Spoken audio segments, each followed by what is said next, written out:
जब रसूलुल्लाह सल्लल्लाहु अलैहि वसल्लम ने नबूवत का ऐलान फरमाया तो मक्का के सरदारों ने आप सल्लल्लाहु अलैहि वसल्लम से कहा, ए मोहम्मद, अगर तुम हमें ये कहो कि पहाड़ के पीछे एक लश्कर छुपा हुआ है तो हम मान लेंगे, क्योंकि हमने तुम्हें हमेशा सच्चा पाया है।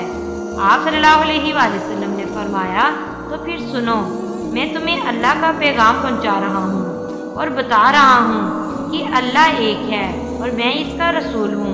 लेकिन क्या हुआ, कुफार मक्का ने आपकी बात का इनकार कर दिया, लेकिन इनके दिल गवाही दे रहे थे कि मोहम्मद कभी झूठ नहीं बोल सकता। इसीलिए तो आप सल्लल्लाहु अलैहि वसल्लम को सादक़ल अमीन यानी सबसे सच्चे और सबसे ईमानदार के लक़ब से याद किया जाता है। सच्चाई इतनी ताकतवर होती है कि दुश्मन भी इसका इनकार नहीं कर सकता।